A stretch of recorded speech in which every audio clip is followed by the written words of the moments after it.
ma jiraa qodob saameyn kugu yeeshay oo ku jira dastuurka?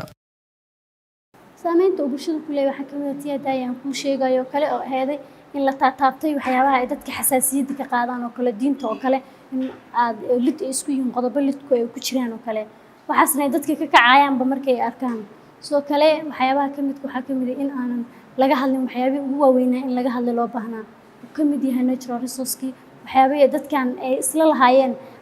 aniga iyo adiga iyo qof kasta Soomaali waxa jira waxa naga dhaxeeyo oo loo baahan yahay la cadeeyo waxyaabahaas oo aan si cad ugu cadeyn waxay keenaysaa dadka inay ka fogaadaan ama inay dhaqso aaminin dastuurka. Saamaynta uu ku leeyahay maadaama uu asiga yahay dastuurka hagihii ummadda waxa waaye noloshaada tilaabo walba oo qaadaba asiga ayaa ku hagayo marka saamaynta uu kugu leeyahay waxaa ka mid ah markii aad rabtid siyaasadda asiga ayaa ku hagayo markii aad rabtid ganacsi asiga ayaa ku hagayo markii aad noloshaada markii waxbarasho aad rabtid markii aad ay nooc noloshaadii oo dhan asiga ayaba iskoob ugu jirtaa. qodobada aan akhriyo horta oo saamaynta ugu yeeshay shakhsiyan waxaa ka mid ah qodobada 53 iyo qodobka 54 oo ka hadlaya yani awoodaha dawladda iyo dawlad goboleedyada oo khilaafaad badan ay ka jiraan waana labada qodob kaliya ee muddo bila ah dalkan ragaadiyay in maxaa la yiraahdaa dawladda iyo dawlad goboleedyada khilaaf isku ataagaan oo yiraahdaan maamul goboleed ka mid ah maamul istidiyada dalka jira aniga heshiis waa la gali karaa wadan kale oo shisheeye qodobka 53 aan ii sheegay dawladdiina ay ku adduuncatay kontonka maxaa la yiraahdaa qodobka 54 wuxuu leeyahay waxyaabaha gaarka u leedahay afarta waxyaabood ama source allocation waxyaabaha ay dawladda leedahay ka mid ah marka khilaafaad badan ay waxyaabaha saamaynta ugu yeeshay oo aan jeclaan lahaa xitaa dib u eegis marka la sameynayo in aad loo eego waa labadaas qodob. Saamayn badan uu ku leeyahay oo waxa ka mid ah saamaynta uu bulshada ku leeyahay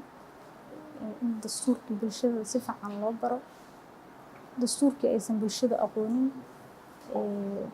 waxyaabahaas saamayn uu ku yeelan kara bulshada uuna ku leeyahay jirto dadku ay ka cararayaan dad qaar wax kale ka aaminsan dastuurka.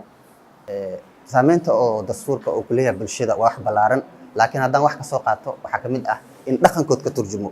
diintood caadadood iyo isha heekalka dawladnimo dastuurka ayuu ku cadiyaa. runtii saamayn weyn buu ku leeyahay saamaynta uu ku leeyahay waxa ay tahay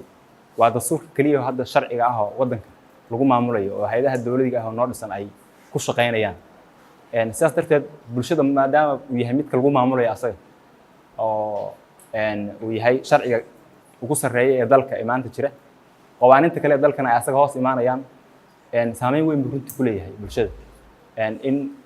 ay ka qayb noqoto ay wax ku darto qaab dhismeedkiisa ay qayb ka noqoto bulshadu hadhowna waxyaabaha ka soo laabanaya xuquuqaha iyo waajibaadka qofka laga rabo kulligood saamayn bay ku leeyihiin marka saamayn weyn buu leeyahay oran karaa qof walba shakhsi walba saamayn uu ku leeyahay wayba dastuurkii dalka waa isleeyahay saamayn uu ku leeyahay dhinaca siyaasadda oo kaleeto dhinaca dhaqaalaha oo kaleeto stiil weli arday waan ahay laakiin markii dhinaca siyaasadda la fiirshahay waxay muujinaysaa inuu xoogaa siyaasadda power separation waxyaalo badan irar ka jiraan marka saamaynta bulshada uu ku leeyahay waa mid taabanaysa aniga member bulshada ka mid ah baan ahay saamayn badan uu ku leeyahay effective badan uu ku leeyahay bulshada dhanka siyaasadda weliba dhanka kale oo rightska oo bulshada caadiga civil society-ga wax badan kama duwana kuwii hore aan lahaan jirnay laakiin siyaasadda markii la yimaado waa meesha lagu kala qaybsan yahay waayo markaad fiiriso qofku markuu xaqiisa gormuu heli karaa waa markay siyaasaddu degan tahay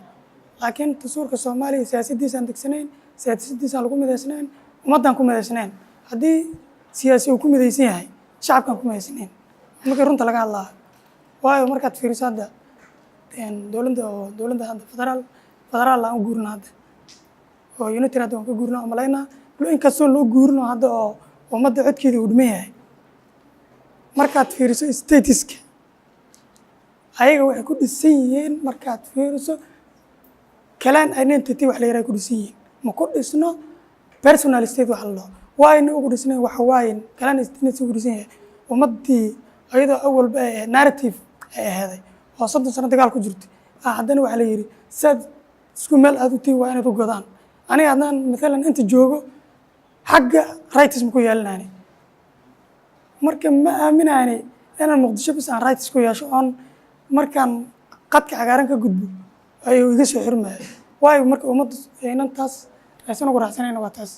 oo ummadda uga hor imaanayo waayo markii qofku xaq wuxuu u leeyahay oo xor uu yaa lagu leeyahay waa markaad waddankaaga afartiisa gees aad meel kastoo ka mid aad freedom aad ka tahay hadday shaqo tahay hadday waxbarasho tahay haddii dhan kasta ay tahay laakiin sidii waddamanka ka mid ah haddii waddamanka qaarkii lagaaga soo dhaweeyo